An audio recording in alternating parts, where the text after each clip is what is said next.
Thailand or Bali, two of the most Googled travel destinations in the entire world.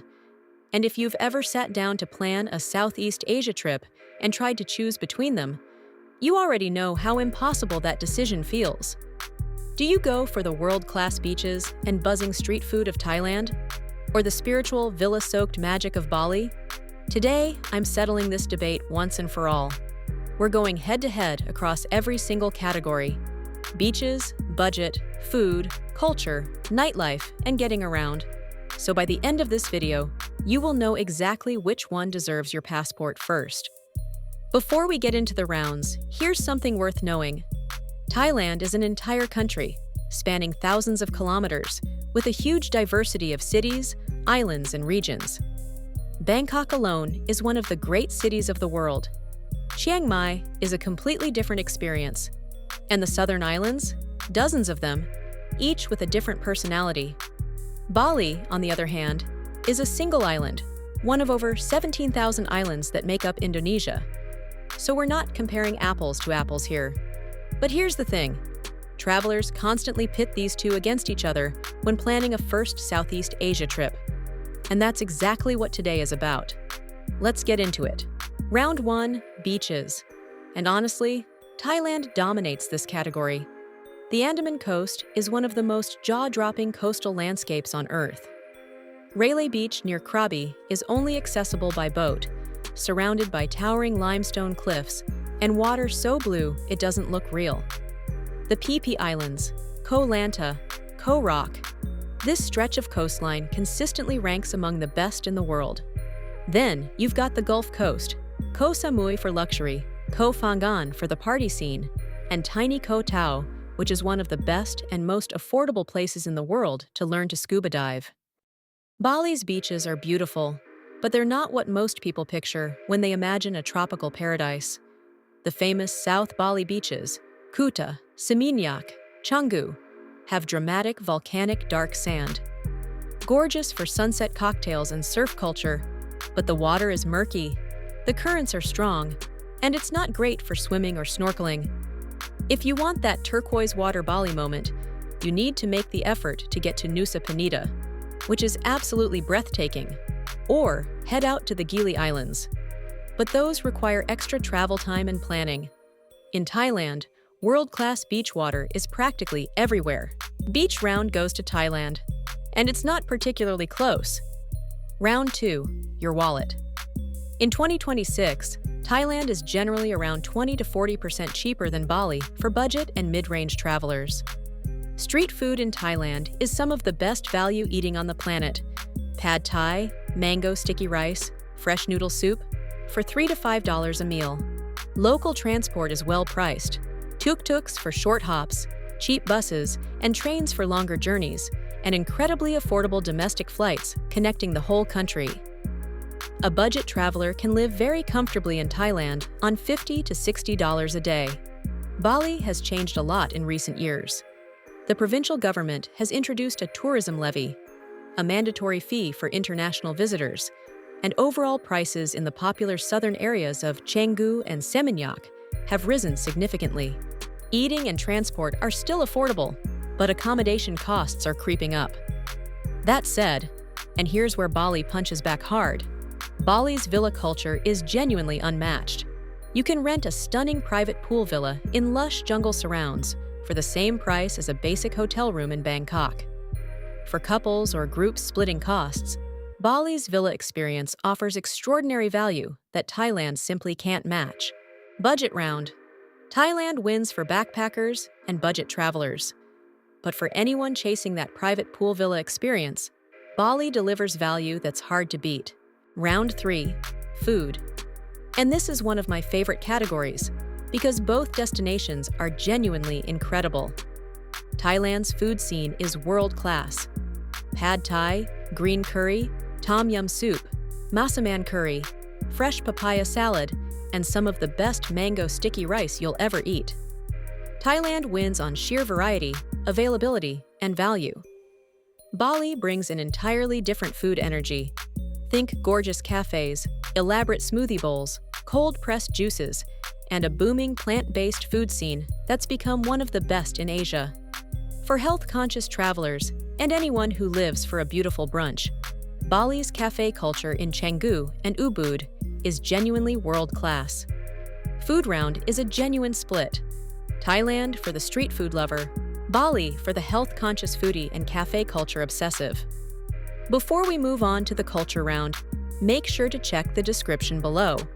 I've put together everything you'll need for the perfect trip, including direct links to all the places mentioned in this video, along with flights, accommodation, and activities. I've also included a free travel planner to help you organize your next adventure. It is completely free, so go ahead and grab your copy now. Round 4. Culture. And this is where Bali absolutely shines. Bali is the only predominantly Hindu island within Indonesia, and that spiritual culture is completely woven into daily life.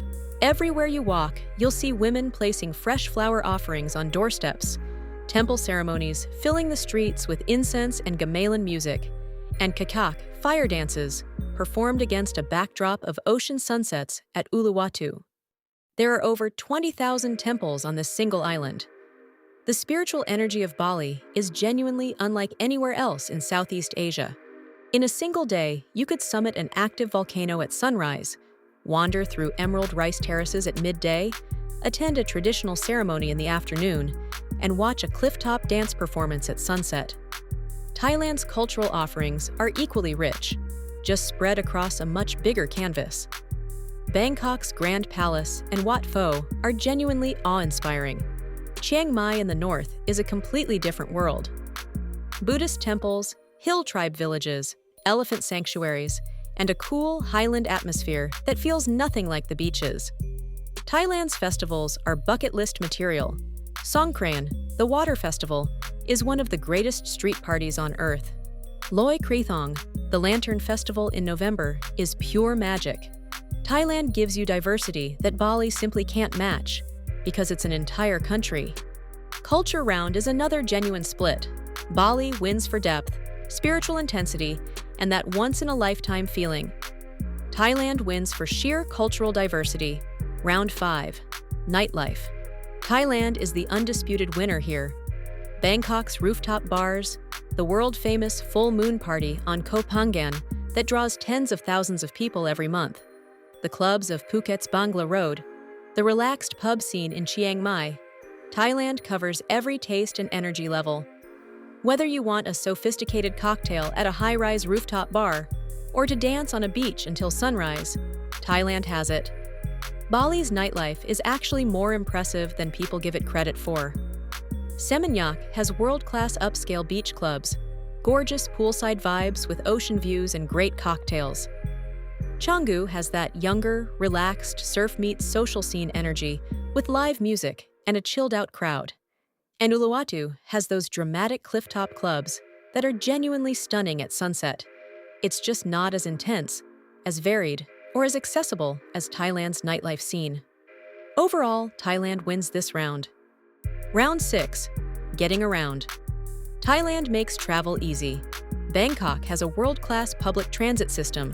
The BTS SkyTrain and MRT Metro are clean, fast, affordable, and cover most of the city. Cheap domestic flights, trains, buses, and ferries are reliable and well-organized. Thailand is one of the easiest countries in Asia to navigate independently. Bali has no real public transport system whatsoever. Your options are hiring a private driver, which is actually quite affordable and highly recommended. Renting a scooter, which carries real risk if you're not an experienced rider, or using Grab and Gojek ride-hailing apps. The bigger issue is traffic. South Bali, Canggu, Seminyak, Kuta can be absolutely brutal. For this round, Thailand is a clear winner. All right, verdict time. Thailand wins overall across different categories that we discussed, but Bali is truly magical in its own way. Choose Thailand first if you want maximum variety packed into one trip. If you love street food, buzzing cities, and world-class nightlife. If you're traveling on a tighter budget. Choose Thailand if you want to experience multiple completely different environments. A megacity, ancient temple towns, mountains, and multiple island personalities, all on one trip. Choose Bali first if you want to slow down, go deep, and truly immerse in a culture rather than cover lots of ground. If wellness, yoga, and spiritual experiences speak to you, if you've been dreaming of that private pool villa in the jungle, if you're traveling as a couple or on a honeymoon, Bali is genuinely one of the most romantic destinations in the world. Or if you're based in Australia and want maximum destination magic for a short trip, nothing beats a 5-hour flight to Bali. And honestly, the best answer of all is do both. One of the most popular routes for savvy Southeast Asia travelers is to fly into Bangkok, spend 5 to 7 days exploring Thailand, then hop across to Bali to wind down and finish the trip. It's an incredible combination. The energy and intensity of Thailand, followed by the spiritual calm of Bali. If you can swing it, this is the move. If you've been to either or both, drop a comment below and tell me which one you loved more. I read every single one. And if you want a full itinerary for Thailand or Bali, I've got full videos on both linked in the description below. If you found this helpful, please like, share, and subscribe. Make sure to hit the bell to get notified every time I release a new video. Thanks for watching, and I'll see you in the next one.